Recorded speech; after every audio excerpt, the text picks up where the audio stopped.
Okay, good morning, everybody. Good morning, sir. Good morning.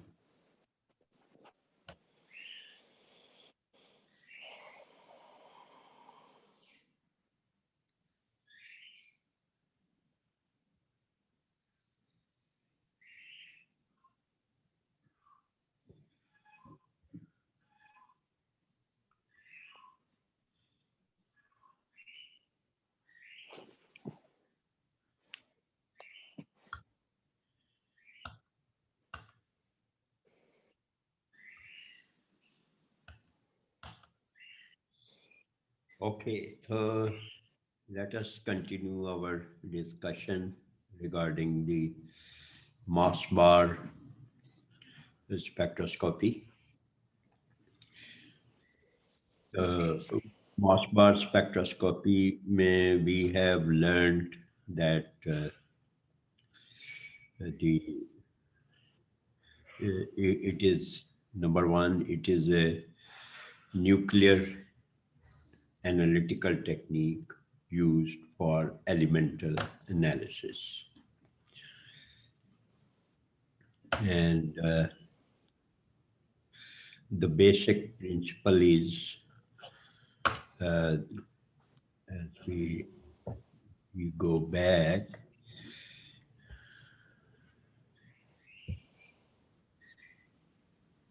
the sample is exposed to gamma radiation from a source, और वो source क्या होना चाहिए?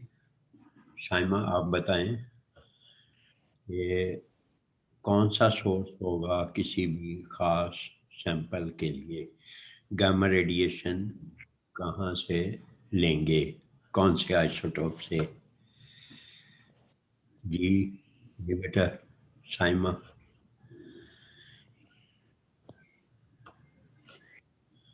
Hello,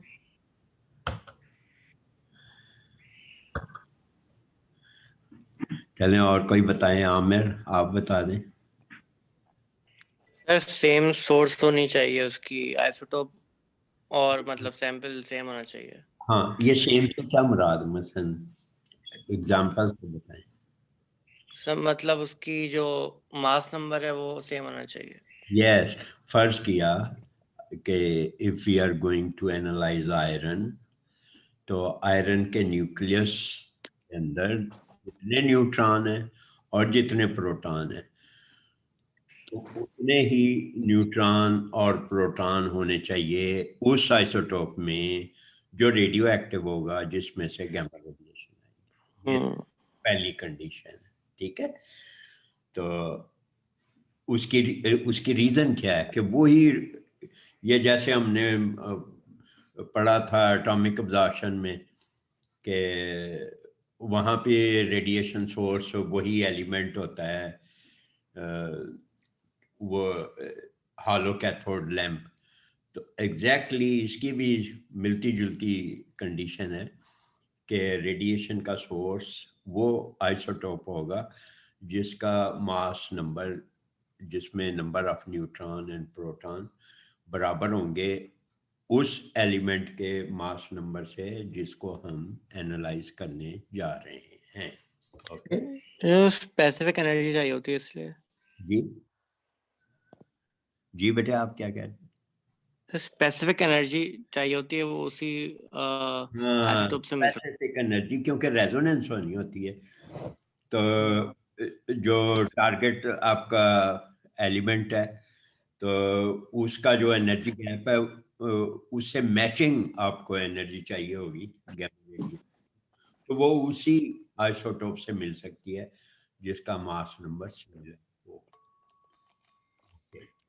तो इसके अंदर फिर हमने देखा था कि इसको फ्रीक्वेंसी को मैच करने के लिए, क्योंकि वी लर्न के एग्जैक्टली मैच करनी चाहिए वही फ्रीक्वेंसी।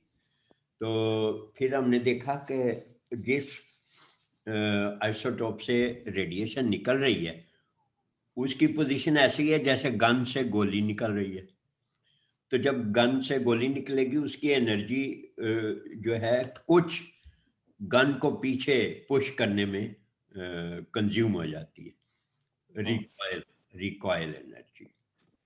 तो अगर वो उसको हम बचा नहीं सकते, वो रिकॉइल एनर्जी को हम मिनिमाइज नहीं करेंगे, तो वो जो गैमा रेडिएशन की एनर्जी है वो जितनी रिक्वायर्ड है सैंपल को, वो उससे कम हो जाएगी, तो वो रेजोनेंस नहीं होगी।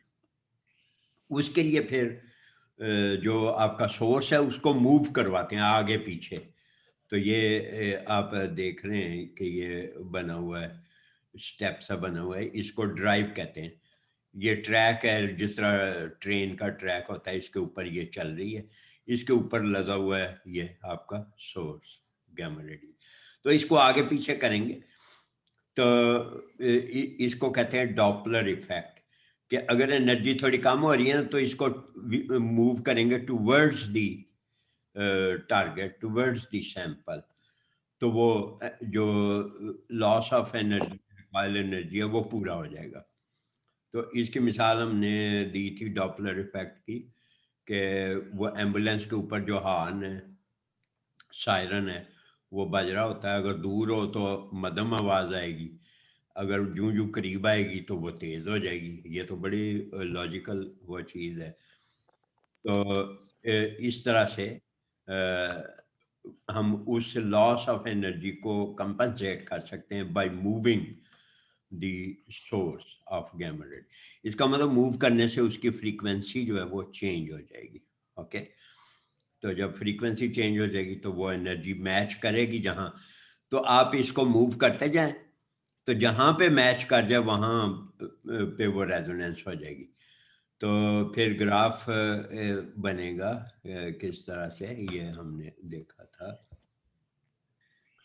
ये ग्राफ बनेगा कि क्योंकि डिटेक्टर में कौन सी रेडिएशन जाएगी जो बचेगी, कि सैंपल तो एब्जॉर्ब करेगा, तो जो ट्रांसमिटेड एनर्जी है वो जाएगी। तो जब रेजोनेंस नहीं होगी तो सारी की सारी एनर्जी जो है वो डिटेक्टर तक जाएगी। तो ये देखें, ये ग्राफ में आपको नजर आ रहा है, ये मेरा कर्सर भी आपको नजर आ रहा है आमिर? ये कर्सर जो माउस से मूव कर रहा हूँ, ये नजर आ रहा है जी? ये जी कर्सर सर। आ रहा है जो मूव कर रहा हूँ, ये माउस का जो कर्सर है। जी जी जी सर, जी सर, नजर आ रहा है। ओके, तो ये ग्राफ आप देखें ना कैसे बन रहा है, कि वाई एक्सेस पे ट्रांसमिटेड वो है, एनर्जी ट्रांसमिशन है। तो जब रेजोनेंस नहीं हो रही होगी तो इसका मतलब अब्जॉर्प्शन नहीं हो रही, तो अब्जॉर्प्शन नहीं हो रही तो सारी एनर्जी बाहर जा रही है डिटेक्टर तक।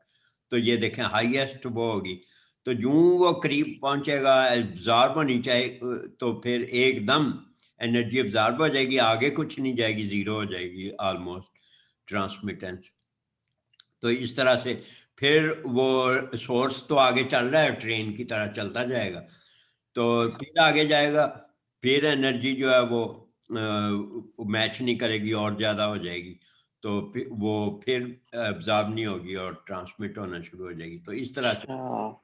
दरमियान में ये पीक बन जाएगी जहाँ पे रेजोनेंस हो रही है। ओके, अच्छा, अब ये जो है अगर आप स्टैंडर्ड लें, स्टैंडर्ड इसके लिए हमने कहा था सोडियम नाइट्रोप्रोसाइड, ये आयरन का साल्ट है। आयरन के लिए हर एलिमेंट के लिए स्टैंडर्ड अलग होगा। तो आयरन के लिए इसका 0 पॉइंट जो है वो नाइट्रोप्रोसाइड से जब आप करेंगे रेजोनेंस, तो जो पॉइंट आएगा वो 0 कहलाएगा आयरन के लिए। अच्छा, अब जब आप अपना सैंपल, असल सैंपल, स्टैंडर्ड की बजाय असल सैंपल रखेंगे, तो उसकी आप देखेंगे कि वो जो शिफ्ट है वो कहीं और पे हो जाएगी। यानी उसकी जो रेजोनेंस है वो उस 0 पॉइंट पे नहीं आएगी जहाँ पे स्टैंडर्ड की आएगी, वो थोड़ी शिफ्ट हो जाएगी। इसको हम कहते हैं आइसोमर शिफ्ट। अच्छा, तो ये क्यों शिफ्ट हो जाएगी, इसकी रीज़न क्या है बताएंगे? ये हमने डिस्कस की थी लास्ट टाइम। जी जी, आपने हम्म, और कोई बताए? अरीज, आयशा, एनीबॉडी, कोई बताए कि ये शिफ्ट क्यों, आइसोमर शिफ्ट क्यों होगी? ये शिफ्ट इसलिए हो जाएगी कि आयरन के गिर्द अगर कोई और ग्रुप अटैच है और उससे इलेक्ट्रॉन डेंसिटी जो है न्यूक्लियस के गिर्द वो चेंज हो जाएगी। मसलन आयरन के साथ अगर क्लोराइड लगा हुआ है, ठीक है, हम्म, तो उसकी जो है इलेक्ट्रॉन डेंसिटी न्यूक्लियस के गिर्द और होगी। और अगर ब्रोमाइड लगा हुआ है या कोई भी और ग्रुप लगा हुआ है तो उसकी वो शिफ्ट, तो ये शिफ्ट उस वजह से होती है। ओके, तो अब एक तो होगी शिफ्ट, अब दूसरी है स्प्लिटिंग कि ये एक पीक आ रही थी, इस एक की दो हो जाएंगी। ये कब होती है? ये कब होती है? किसी को याद होगा, बताया था। अगर सिमेट्रिक होगा तो splitting नहीं है। हाँ, अगर उसकी इलेक्ट्रॉनिक कन्फिग्रेशन जो है जिस तरह हमने एग्जांपल दी थी आयरन के केस में कि अगर वो लिगेंड स्ट्रांग है तो फिर वो सारे इलेक्ट्रॉन पेयर अप हो जाएंगे। ओके, तो जिसको हम क्या कहते हैं, जिसमें उसको हम लो स्पिन कहते हैं। और अगर लिगेंड वीक होगा तो कुछ इलेक्ट्रॉन T2G में कुछ पेयर्ड होंगे, कुछ अनपेयर्ड होंगे। तो इस तरह से वो उसकी जो सिमेट्री है, इलेक्ट्रॉन डेंसिटी की जो सिमेट्री है अराउंड द न्यूक्लियस, वो जब चेंज होगी तो एज ए रिजल्ट वो स्प्लिटिंग हो जाएगी। ओके, तो इसको हम कहते हैं क्वाड्रुपोल स्प्लिटिंग। अच्छा, क्वाड्रुपोल का कंसेप्ट क्या था कि जो न्यूक्लियस होता है, अच्छा न्यूक्लियस आप समझ लें कि दो तरह के होते हैं, बल्कि कह लें तीन तरह के। एक वो न्यूक्लियस है जो बिल्कुल स्फेरिकल होता है, उसमें एक ही प्रोटॉन है, फर्ज किया हाइड्रोजन का है जिस तरह, तो वो सिमेट्रिकल होगा, टोटली सिमेट्रिकल, पॉजिटिव चार्ज होगा। फिर एक न्यूक्लियस होते हैं जिनमें डाइपोल होता है। डाइपोल का मतलब है पॉजिटिव और नेगेटिव पोल, ठीक है, तो ये डाइपोल हो गया। तो क्वाड्रुपोल क्या होता है? क्वाड्रुपोल वो होता है जिसमें दो डाइपोल होते हैं। ये देखें, ये प्लस है, ये माइनस है, ये आपस में जुड़े हुए हैं। पोल क्या होते हैं? जो आपस में जुड़े हुए हों, जिस तरह हम्म, मैग्नेट के पोल होते हैं। लेकिन ये एक दूसरे के एंटी पैरेलल है। ये देखें, ये इस तरह है, इसको मैं पेन पेन से वो करूँगा, पिकअप करता हूँ पेन।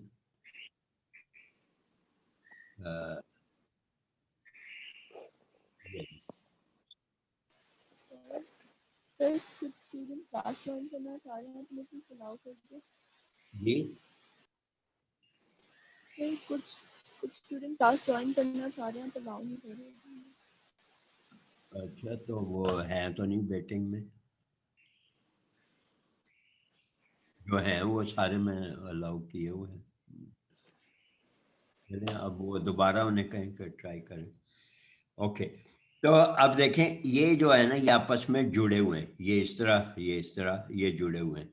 ओके, तो इसकी डायरेक्शन ये है और इसकी डायरेक्शन ये है, तो इनको कहते हैं एंटी पैरेलल हैं ये दोनों। ये डाइपोल हैं, दो डाइपोल, हम्म, तो ये बन गया क्वाड्रुपोल। ओके, तो ये एंटी पैरेलल है, कहीं एक का मुंह उधर को है, एक का इधर को है, तो नेट डाइपोल मोमेंट इसका जीरो हो जाएगा। लेकिन इसका एक क्वाड्रुपोल मूवमेंट होगा। क्वाड्रुपोल यानी ये चारों का मिला के उसको कहते हैं क्वाड्रुपोल मोमेंट। ओके, तो एक ऐसे न्यूक्लियाई में होता है, ये ऐसे न्यूक्लियाई में होता है जिनकी spin value higher than half होती है। यानी 1 होगी, 1.5 होगी, 3/2 होगी, 5/2 होगी, इस तरह से, ठीक है ना, यानी ग्रेटर देन हाफ। तो ऐसे न्यूक्लियाई जिनकी स्पिन हाफ होती है, यानी प्लस हाफ, तो वो टोटली सिमेट्रिकल होते हैं, यानी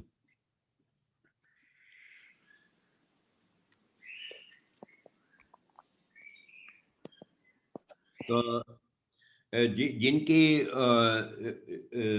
यानी कि मोनोपोल होगा वो टोटली सिमेट्रिकल होते हैं, यानी जिनमें एक ही चार्ज है पॉजिटिव, तो वो टोटली सिमेट्रिकल होते हैं।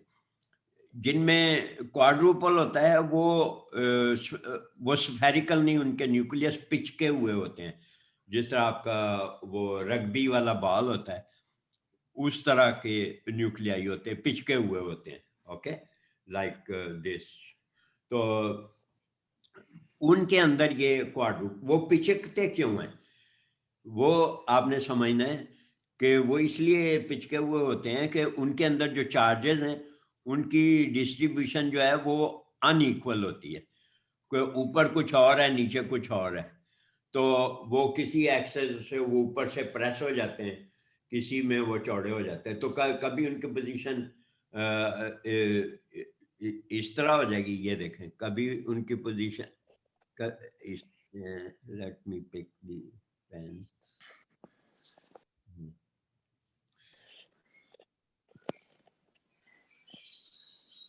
तो कभी उनकी न्यूक्लियस की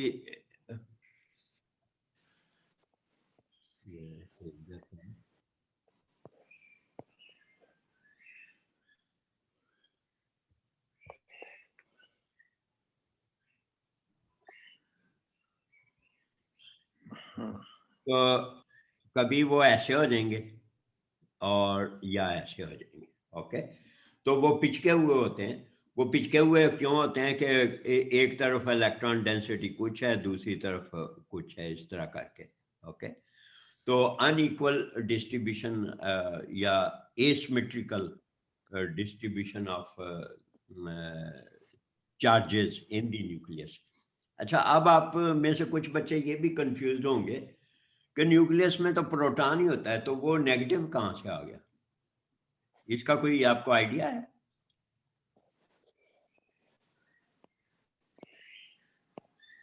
जी बेटे, किसी को पता है? इलेक्ट्रॉन इलेक्ट्रॉन हाँ, क्योंकि जो न्यूट्रॉन होता है ना, न्यूट्रॉन इटसेल्फ जो है वो उसके अंदर पॉजिटिव और नेगेटिव आपस में मिलके वो न्यूट्रल बना होता है, तो वो सब न्यूक्लियर पार्टिकल्स उसके अंदर होते हैं। तो इसका मतलब जिस तरह बीटा पार्टिकल भी न्यूक्लियस से निकलते हैं तो वो भी नेगेटिवली चार्ज हैं।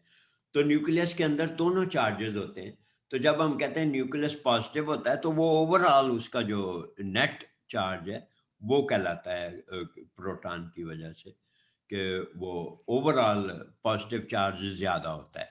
इसका मतलब ये नहीं है कि उसके अंदर नेगेटिव चार्जेस होते ही नहीं है, तो नेगेटिव चार्जेस होते हैं, ठीक है। तो वो आपको क्वाड्रूपोल की जो पिक्चर है वो बनाने में हेल्प करते हैं। तो अब वो जो चार्जेस हैं, जब वो किसी एक्सटर्नल फील्ड जो उसके गिर्द इलेक्ट्रॉन हैं, लिगेंड्स हैं, उनके साथ जब वो इंटरेक्ट करेगा तो वो स्प्लिटिंग हो जाएगी, तो इसको हम कहते हैं क्वाड्रूपल स्प्लिटिंग।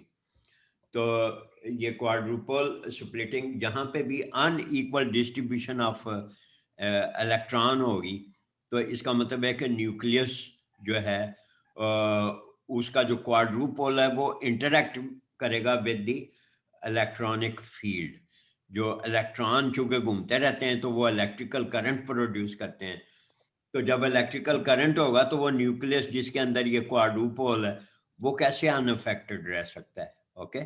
तो वो स्प्लिट हो जाते हैं, इसको कहते हैं क्वाड्रुपल स्प्लिटिंग। तो क्वाड्रुपल स्प्लिटिंग कब होगी? जब asymmetrical distribution of electron in the orbital near the nucleus होगी, तो फिर क्वाड्रुपल स्प्लिटिंग। अगर इलेक्ट्रॉन डिस्ट्रीब्यूशन सिमेट्रिकल है तो फिर वो सिंगल पीक आएगी। अच्छा, अब हम आगे मूव करते हैं। हाइपर फाइन क्या होती है? हाइपर फाइन ये होती हैं कि जो लीगेंड है, ये तो थी बातें हो रही कि जो एलिमेंट है मसला आयरन, उसके अपने ऑर्बिटल की और उसके अपने न्यूक्लियस की। तो अब हम आ जाते हैं कि क्या वो जो लीगेंड्स हैं उसके साथ अटैच्ड हैं आयरन के साथ, तो उनका इफेक्ट क्या होगा? तो लिगेंड्स के अंदर भी इलेक्ट्रॉन होते हैं, उनका अपना इलेक्ट्रिकल फील्ड होता है। तो वो इनको, ये जो क्वाड्रुपल स्प्लिटिंग के बाद पीक्स हैं, इनको मजीद स्प्लिट कर देती हैं। तो इस तरह से ये देखें हर पीक का डबलेट बन रहा है। तो इसको कहते हैं हाइपर फाइन। ओके, तो ये देखने को अलग-अलग पीक होंगी, लेकिन होगा क्या कि ये वाली पीक भी स्प्लिट हो रही है और ये वाली पीक भी स्प्लिट हो रही है। जिस तरह एनएमआर में आप देखते हैं कैसे होता है कि एक ग्रुप ऐसे, एक ग्रुप इधर आ रहा है, एक इधर आ रहा है, इस तरह करके, इस तरह। तो ये एक एक पीक होती है जिसकी स्प्लिटिंग हो रही है। Exactly in the same manner ये जो हाइपरफाइन स्प्लिटिंग है उसकी पोजीशन भी यही है कि यही वाली पीक्स जो हैं क्वाड्रुपल स्प्लिटिंग वाली, इनके ऊपर ही मल्टीपल स्प्लिटिंग जो है वो हो जाती है। तो इसका मतलब ये हुआ कि मॉसबार स्पेक्ट्रोस्कोपी आपको बड़ी यूजफुल इंफॉर्मेशन दे रही है कि न्यूक्लियस कैसा है, उसकी इलेक्ट्रॉनिक कॉन्फ़िगरेशन कैसी है, लो स्पिन है, हाई स्पिन है। देखिए कितनी ज़बरदस्त इंफॉर्मेशन आपको दे रहा है कि फेरस है, फेरक है। फिर ये भी बताता है कि फेरस के गिर्द किस तरह के एटम्स हैं। फिर ये भी बताता है कि उसके ऊपर किस तरह के लिगेंड्स हैं। तो ये very useful technique in that sense. Okay, तो अब हम आगे मूव करते हैं।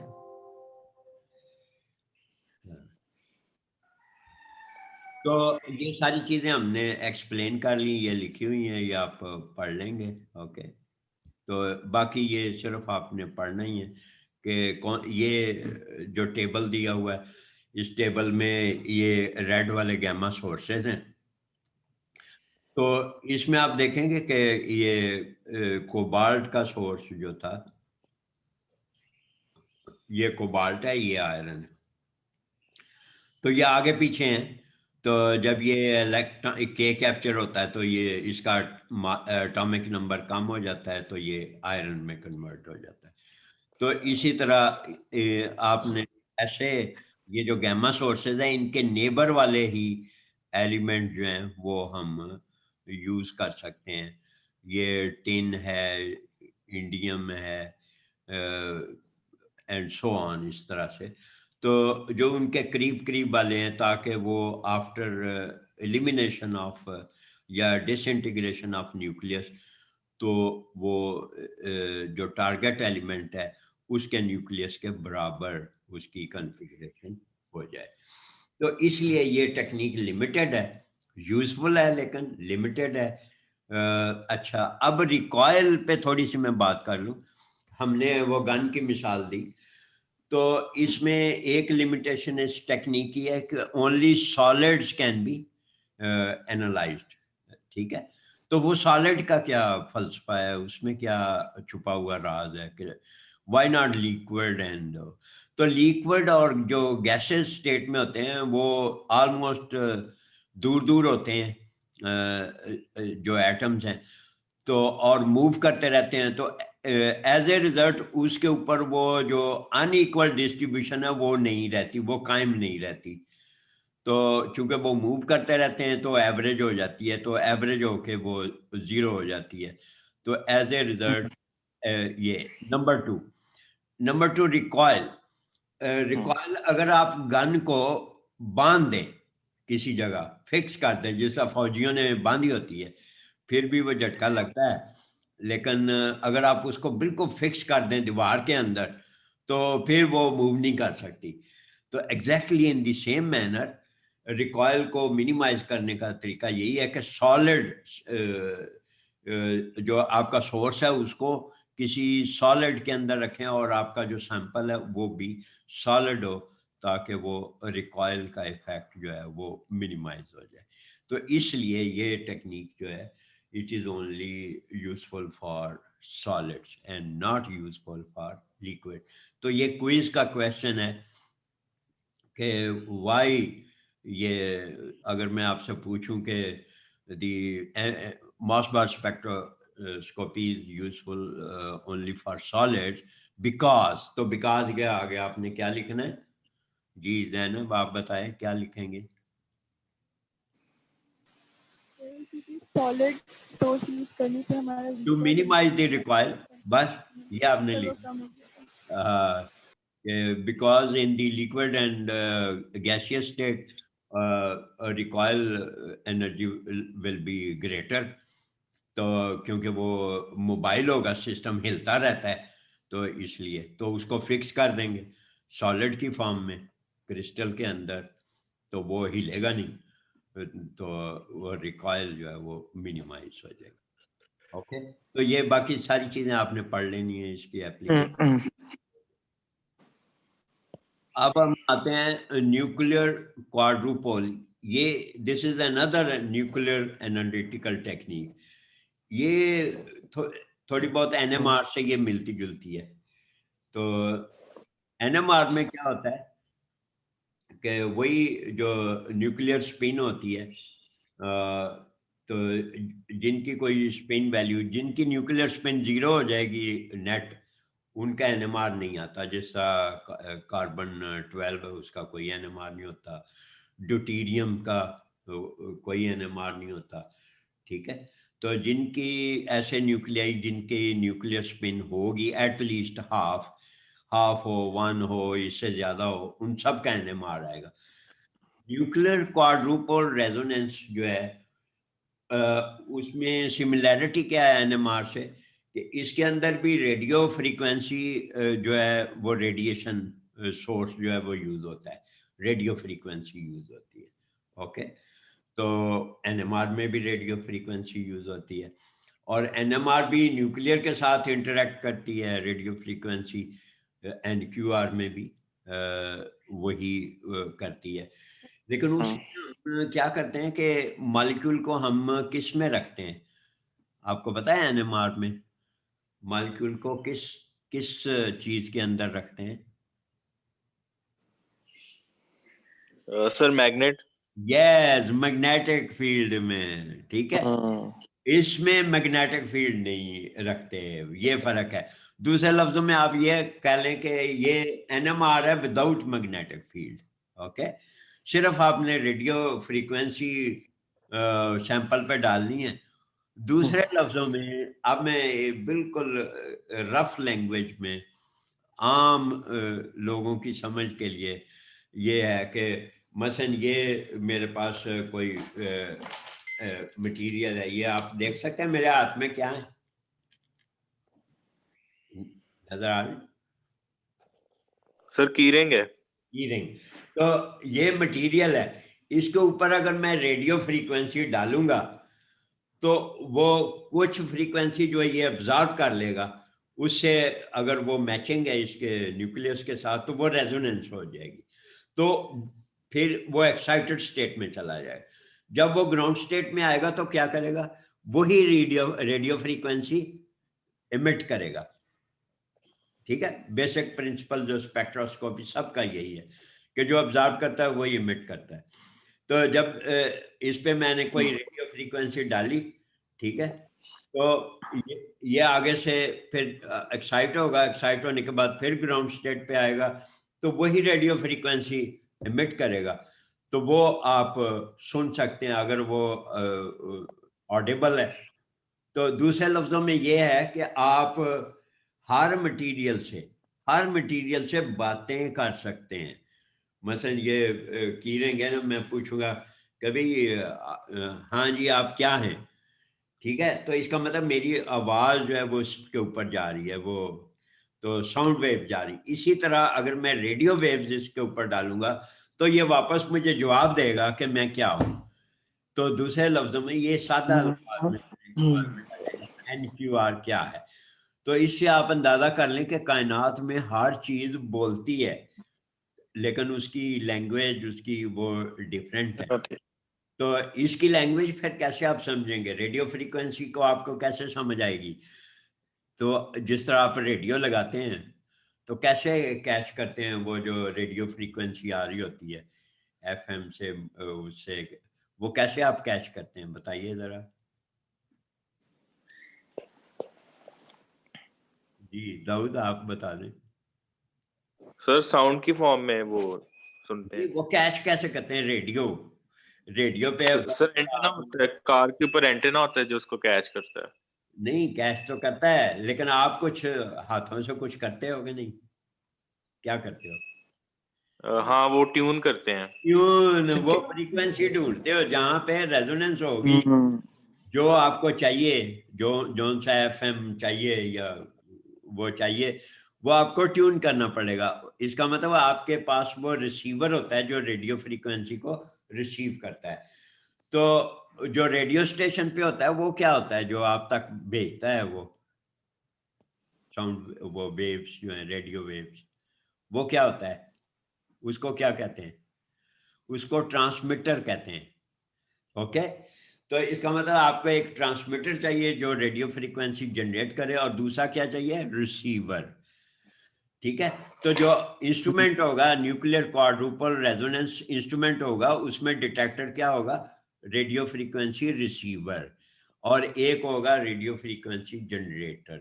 ओके, तो आप बोल के यानी वो रेडियो फ्रीक्वेंसी उसके ऊपर सैंपल के ऊपर डालेंगे, दूसरे लफ्जों में आप उससे बात करना चाह रहे हैं तो वो आपको वापस उसका जवाब देगा जब रेजोनेंस होगी, तो वो फ्रीक्वेंसी एब्जॉर्ब करके फिर वही वापस लौटाएगा, तो उससे आपको पता चल। अब वो रेडियो फ्रीक्वेंसी यूनिक होगी हर न्यूक्लियस की, और उसकी जो एनवायरनमेंट है, उसके गिर्द जो लिगेंड हैं, उसके गिर्द जो इलेक्ट्रॉन डिस्ट्रीब्यूशन है, उनसे उसकी सारी। तो ये है न्यूक्लियर क्वाड्रुपल रेजोनेंस। अब क्वाड्रुपल वही है। अच्छा, इसमें और एनएमआर में एक और बुनियादी फर्क है। एक तो फर्क मैंने बताया कि मैग्नेटिक फील्ड जीरो होता है, मैग्नेटिक फील्ड अप्लाई नहीं करते।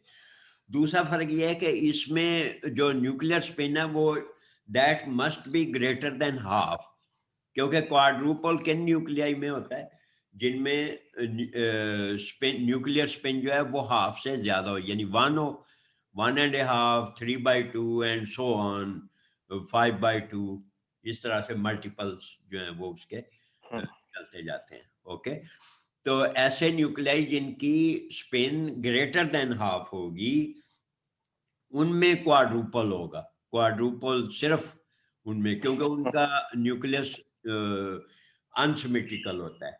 ओके, तो जो अनसिमेट्रिकल न्यूक्लियस होगा उसके अंदर वो क्वाड्रुपल होगा। तो वो क्वाड्रुपल जब एक्सटर्नल जो इलेक्ट्रॉन है उसका इलेक्ट्रिकल फील्ड होगा, तो इलेक्ट्रॉन जो हैं ऑर्बिटल्स के अंदर घूम रहे हैं, तो वो इलेक्ट्रिकल करंट जनरेट कर रहे हैं, इलेक्ट्रिकल फील्ड जनरेट कर रहे हैं। वो इलेक्ट्रिकल फील्ड जो है वो न्यूक्लियस के क्वाड्रुपल के साथ इंटरेक्ट करेगा, तो क्या करेगा? वो उसके एनर्जी लेवल को स्प्लिट कर देगा। ओके, तो जहां पे भी एनर्जी लेवल की स्प्लिटिंग होती है तो एक ऑटोमेटिकली एक एक्साइटेड स्टेट बन जाती है और एक जो है वो ग्राउंड स्टेट बन जाती है। ओके, तो इसकी ये आपको पिक्चर दिखाता हूँ, ये देखें। तो ये पिक्चर आप जरा गौर से देखें कि ये आपकी वो है ग्राउंड स्टेट जिसको इक्विलिब्रियम स्टेट कह लें। ये नाइट्रोजन का जो नाइट्रोजन 14 होता है, इसके न्यूक्लियस में भी क्वाड्रुपल होता है, इसकी भी स्पिन जो है वो ग्रेटर देन हाफ है। ओके, तो नाइट्रोजन 14, तो अब इसका मतलब ये हुआ कि उसकी जो आम हालत में पोजीशन है वो इस तरह से है, ये वो बाल की तरह, जो मैंने रग्बी बाल की मिसाल दी। तो जब इसके ऊपर पड़ेगी, ये देखें ये रेडियो वेव पड़ रही है, तो ये इस पोजीशन से एक्साइटेड स्टेट में चला गया। देखें इसने अपनी शक्ल बदल ली। ठीक है, ये फ्लिप हो गया, यानी पहले ऐसे लेटा हुआ था, अब ये। ओके, तो अब 2-2.5 मिनट रह गए, तो आप इसको अच्छी तरह से समझ लें। तो पहले ये आपकी ये स्टेट है, ऐसे लेटा हुआ है, तो जब इसके ऊपर आपने रेडियो वेव डाली तो ये एक्साइटेड स्टेट में चला गया, तो फिर ये वापस आएगा एक्साइटेड स्टेट में, तो ये वही रेडिएशन जो है वो खारिज कर रहा है जो आपका रिसीवर यहाँ लगा हुआ है। तो रिसीवर जो है वो आपको बता देगा कि ये न्यूक्लियस कौन सा है। तो ये टेक्निक जो है मोस्टली डेवलप हुई है, वेरी एक्सटेंसिवली यूज होती है फॉर नाइट्रोजन कंपाउंड के नाइट्रोजन कंटेनिंग कंपाउंड। तो आजकल ये दहशतगर्दी का ज़माना है, तो आपको पता है कि जितने एक्सप्लोसिव्स हैं उनमें क्या होता है, नाइट्रोजन होती है, नाइट्रेट्स होते हैं और नाइट्रो कंपाउंड। तो इसका मतलब डिटेक्टर्स जो डिटेक्टर्स होते हैं एक्सप्लोसिव मटेरियल को, उनके अंदर ये रेडियो फ्रीक्वेंसी जनरेटर होता है। तो वो रेडियो फ्रीक्वेंसी आप जगह जगह पे, जो माइंस है ना, फौजी जो माइंस को डिटेक्ट करते हैं वो बरीड होती हैं ज़मीन में, नज़र नहीं आती हैं, लेकिन जब वो रेडियो फ्रीक्वेंसी का आला ऑन करके फिरते हैं तो जहाँ पे उनको वापस वो रेजोनेंस मिलती है, इसका मतलब वहाँ नाइट्रोजन, तो वहाँ नाइट्रोजन का मतलब है कि वहाँ एक्सप्लोसिव मटेरियल होगा। तो ये NQR जो है, न्यूक्लियर क्वाड्रुपोल, तो ये आपको नज़र आ रहे हैं कि कौन कौन से न्यूक्लियाई हैं उसमें। दूसरे जो नाइट्रोजन के अलावा जो न्यूक्लियाई हैं, सोडियम है, क्लोरीन 35 है, ब्रोमीन 79 है, ये भी उसमें NQR सिग्नल देते हैं। तो इसकी एप्लीकेशन ये है कि आपने पैक की हुई ये चीज़ बोरियों में बंद है, छुपी हुई है, वो कहीं भी है, तो आप उनसे बातें कर सकते हैं। बातों का मतलब है कि अगर आप वो ज़ुबान समझते हैं, वो रेडियो फ्रीक्वेंसी को आइडेंटिफाई कर लें, तो आप उनसे बातें कर सकते हैं और उनसे पूछ सकते हैं कभी आप सोडियम है, तो वो कहेगा हाँ या नहीं, जो भी अपनी ज़ुबान में। तो वो रेडियो फ्रीक्वेंसी जो स्पेसिफिक उसकी वेवलेंथ होगी या फ्रीक्वेंसी होगी, दैट विल टेल यू कि यहाँ सोडियम है, क्लोरीन है, ब्रोमीन है, क्या चीज़ है। ओके, तो ये बड़ी वंडरफुल टेक्निक है।